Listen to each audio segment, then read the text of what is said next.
Right now, in almost every major city on Earth, there is a bird everywhere you look, standing on power lines, walking through parks, gathering by the hundreds near train stations. And almost nobody eating lunch nearby has ever once thought about eating it. That reaction is not random. It was built, deliberately, over centuries.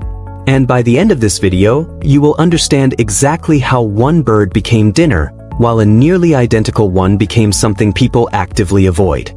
You have eaten chicken more times than you can probably count. Sandwiches, soups, Sunday dinners. It is, without question, the most eaten bird on the entire planet. And yet, standing just outside your window right now, there is likely another bird, related closely enough in basic biology, that almost never ends up on a plate in most Western countries. So here is the real question. Why did one of these birds become a multi-billion-dollar global industry, while the other became something people walk past without a second thought? Let's clear something up immediately, because the premise of this question is not entirely true. Pigeon is not actually a forbidden food. Far from it. In French cuisine, young pigeon, called squab, is considered an elegant, expensive delicacy served in some of the most respected restaurants in the world. In Chinese cooking, roasted pigeon has been a prized dish for centuries. In Egyptian cuisine, stuffed pigeon is a beloved traditional meal, passed down through generations. Across the Middle East, pigeon has been raised specifically for the table for thousands of years. So the real mystery is not why don't we eat pigeon? People do. The real mystery is, why did pigeon stay a rare, expensive specialty dish, while chicken became the default protein sitting in nearly every refrigerator on the planet? To answer that, you have to go all the way back to the biology of both birds, because the difference starts long before either one ever reaches a plate. Chickens are descended from a wild bird called the red junglefowl, native to the forests of Southeast Asia. And here is the detail that changes everything. A modern hen can lay somewhere close to 300 eggs a year. Not 300 chicks. 300 eggs, released on an almost daily cycle, regardless of whether a rooster is even present. Now compare that to a pigeon. A breeding pair of pigeons lays only 2 eggs at a time. Not per year. Per clutch. And after those 2 eggs hatch, the parents do not simply walk away and start again immediately. Both the mother and the father pigeon take turns feeding their young something called crop milk, a nutrient-rich substance produced inside their own throats, regurgitated directly into the mouths of their chicks, several times a day for weeks. Chickens do not do this. A hen lays an egg and moves on almost immediately to laying the next one. A pigeon pair is locked into weeks of intensive, hands-on parenting for just 2 chicks at a time. Multiply that difference across an entire year, and the math becomes almost impossible to ignore. A single hen can realistically produce dozens of offspring cycles annually. A single pigeon pair might manage somewhere around 4 to 6 breeding cycles a year, producing only 8 to 12 young total, if everything goes perfectly.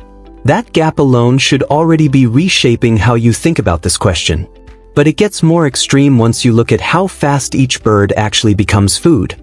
A modern meat chicken, bred specifically for rapid growth, can reach slaughter weight in about 6 weeks. 6 weeks, from hatching to harvest, at a scale that allows massive, coordinated farms to process thousands of birds on a rolling, continuous schedule every single day of the year. A pigeon raised for meat, on the other hand, has to be harvested at an extremely specific, narrow window, right before it learns to fly, usually around 3 to 4 weeks old.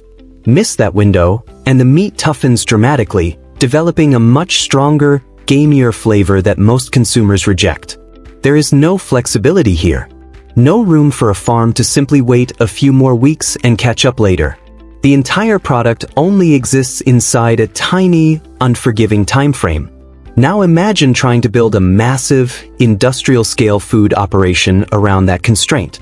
Every single bird needs to be caught and processed within roughly a 7-day window, every single cycle, with almost no margin for error, while producing only a fraction of the offspring a chicken farm generates in the same amount of time.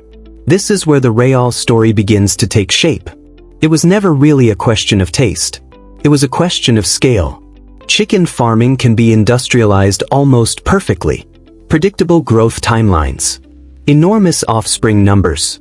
Minimal parental labor, since incubators can replace a hen's attention entirely once the egg is laid. Every part of the process can be standardized, automated, and scaled up into facilities housing tens of thousands of birds at once. Pigeon farming resists almost every one of those advantages. Low offspring numbers. Intensive, unavoidable parental care that cannot be replaced by a machine. A brutally narrow harvest window that punishes any delay. Every single one of these factors works directly against the kind of mass production that turned chicken into a global commodity. So while chicken scaled into an industry capable of feeding billions of people cheaply, pigeon stayed exactly where its biology forced it to stay. Small, slow, labor-intensive, and expensive. Not because people decided it tasted worse. Because it was never mathematically possible to produce it the same way. But there is a second reason hiding underneath all of this, and it has almost nothing to do with farming at all. Think about the pigeons you actually encounter in daily life. Not farm-raised squab, tucked away in a specialty coop somewhere.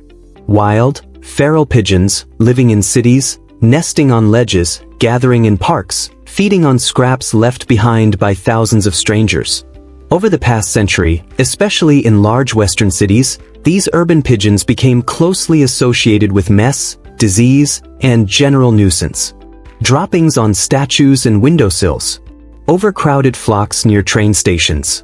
A reputation, fair or not, as dirty, low-value birds that people actively try to shoo away rather than look at with any appetite at all. That reputation did something incredibly powerful to public perception, and it had nothing to do with the actual pigeons raised specifically for food.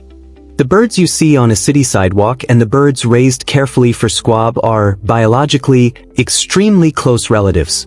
But psychologically, in the mind of the average person walking past them every day, they became two completely unrelated categories. One a nuisance.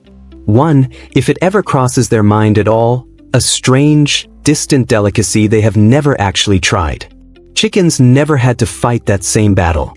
Very few people in modern cities regularly encounter wild chickens roaming freely through parks and train stations, developing an everyday reputation as pests.